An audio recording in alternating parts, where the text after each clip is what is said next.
Oni. Yep. This is one of those games that people only sort of know about. What I mean is, most people probably didn't own this one, but maybe saw it at a friend's or something, but never got a chance to play it at all. All they saw was the cover. Recognize it? I mean, that's how I came to know the game. A friend of mine owned it, yet I never got around to actually giving it a go, and as per usual, it popped into my head recently, and I just had to seek out a copy, and it was ridiculously cheap. Which does not bode well. Simply looking at the box for Oni makes it instantly kind of intriguing because, for one, it has the Rockstar logo in the corner. Yeah, that Rockstar, the ones who make Grand Theft Auto. You might have heard of them. Another big studio whose name is tied to this game is also Bungie. Yeah, the guys who made Halo. Now, you might hear all this and think, wow, two really well-established game studios coming together for a collaborative effort game. Well, what if I told you this game came from two smaller studios within each of those subsequent companies, and that this was their only published work, and that the teams were disbanded shortly after this game came out? Still think it's going to be awesome? Now, I'm fully preparing myself to be utterly destroyed by people following this video, because in doing my research for this game, I found that people all over the internet seem to adore it. Some people even saying it's one of the best games Bungie has ever worked on. And I just gotta say, I think it's shit. Right, are we all good and pissed off at me? Fantastic. Let's get to this, and let me explain myself. So the game is a sort of third-person combat/shooting game with a lot of nuance to the controls. Nuance. So you have a punch button and a kick button, but with different directional inputs and stuff, you can do throws and different combos, but it's also stiff as hell, so trying any of these moves will result in you getting your ass kicked. Now, I do just want to say, I went into this game with high hopes. I mean, how could you not? It's Rockstar and Bungie. That's one hell of a pedigree, but within minutes, I almost wanted to stop. I even thought about cancelling this video. I disliked it that much. You start off in this tedious training sequence. Now, I say tedious because of how much it makes you repeat things, and not because I'm impatient and just want to get to the game. I ain't Aaron from Game Grumps. Tutorials are your friend. I actually did take my time to try and learn this game's controls, because there is actually a lot to learn, but it asks you to do weird things in the training sequences, like when it teaches you how to sprint.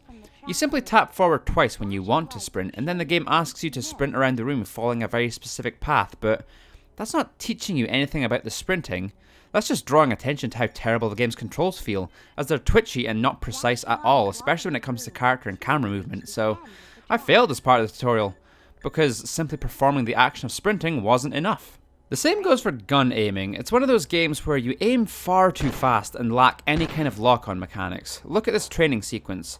All it wants from me is to hit the targets, but my god, it's impossible. You just zoom past everything and there's nothing in place to help. You just need to awkwardly hold the analog stick very slightly and slowly move toward the target, or get lucky twitching the stick about hoping you land on it. Next, it teaches you about jumping and how you can input a button and do an aerial flip, which is also an attack, and all these combat features and nuances, such as tapping forward and hitting an attack button at the same time to do a throw, but in practice, they don't tend to work as smoothly as you like. It genuinely does feel like the game works against itself in this regard, especially if you're up against multiple enemies at once. You just get destroyed since most hits you take will knock you off your feet. Honestly, this game could take some pointers from one of my favourite PS2 games, Urban Reign. Not going to go into too much detail about it here, but Urban Reign is a third-person 3D beat-em-up.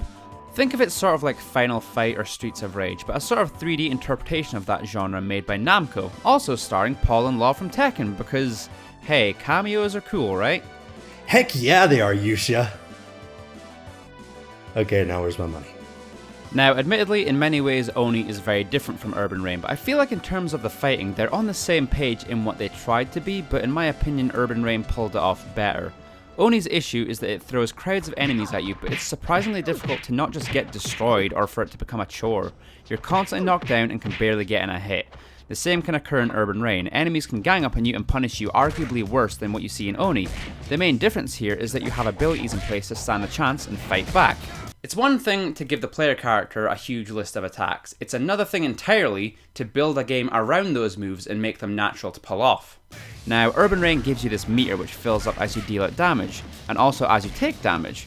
When you have 2 bars, you can do a standard special which makes you invincible and throws opponents off you easily, and can even be used to totally avoid damage from enemy specials with clever timing, as you are fully invincible while any of these techniques are active. So if you're being ganged up on, you can knock those bitches off you and take the fight back to them. Make the most of your opening and deal out damage. Urban Rain has great facilities in place for dealing with multiple enemies with situational attacks and grabs for hitting a couple of enemies at once. And even besides those, the moves are done in such a way that it's easy to set up situations to dodge oncoming attacks and use moves for crowd control, then focus enemies when you get an opening. The game was made with fighting multiple opponents in mind, and while Oni does have certain attacks that can deal with more than one enemy, you don't get them until later. There's also no fanfare as to why you get them later on. It's just, hey, you know this move now, and I'm like, cool. Even going beyond the standard list of attacks and stuff, from a purely programming standpoint, Urban Rain handles button inputs in a much more reliable way. You can buffer inputs as you get up and while you're stuck in cooldown animations, and the character you control will automatically snap his focus towards the enemy closest to you. And if you don't want that, you can simply hold a button to focus on one enemy, and it's these nice little features that are lacking from Oni in my opinion. I think the problem I have with Oni's fighting is that its hits aren't particularly satisfying and feel clunky. In Urban Rain, for instance, you press up, left, right or down to change what the attack and grab buttons do, and you can later on learn more skills which allow you to chain moves together even better. You can do a side combo which keeps the enemy airborne, and with this you can either keep attacking with say a neutral combo, you can grab them and slam them to the ground, or even grab them and run slamming them into walls, and from most of these setups you can continue to beat them down afterwards while they're on the ground. I know it may seem random for me to compare Oni to Urban Rain, but it just so happened that when I was playing Oni, my mind kept jumping to how much better the combat was in Urban Rain. Oni confuses me a lot, since online I see people praising this game so much, but I really just don't get it. If I'm being honest, it's genuinely pretty bad. Visually, the game isn't anything to write home about either. Character models are incredibly blocky, and the same goes for the boring squares and rectangles that make up and populate all the levels. Something else which bothers me about the visuals is the character Konako's wildly inconsistent designs. Konako on the box, in the anime cutscenes, and her character portraits in the game all look different, vaguely similar but with different art styles. Now, it's easy to understand why. The anime cutscenes were probably outsourced to a legitimate anime company which may have their own art style, since it seemed like this game didn't have a particularly strict art direction. I did try to find out who animated these cutscenes, but couldn't find anything about who did them. As for the inconsistencies with the box art and the in-game portraits, I have no clue as to why that's the case. My only guess would be that they commissioned an artist for the box art and the in-game portraits were done by their in-house artists. And I'm not one to talk bad about people's art, but the portraits in the game look pretty bad. Like, I know I'm not the best artist out there, but even I feel like I could have done a better job than that. All in all, I really don't understand how people can like this game so much and how it garners such high scores almost everywhere. It has wildly inconsistent art, clunky fighting, sloppy and poorly implemented stealth and platforming, and levels which literally consist of go here, beat up some guys, hit a button, door opens, go here, beat up some guys, hit a button, door opens, rinse and repeat, on and on. Oni has a couple redeeming qualities. I appreciate that it tried to be unique with the whole anime art style thing, but it was all over the place with its art, and if anything just serves to push even harder the lack of any strong artistic vision they had. It comes across like a botched job. They had a vague idea and Oni just happened to form out of it.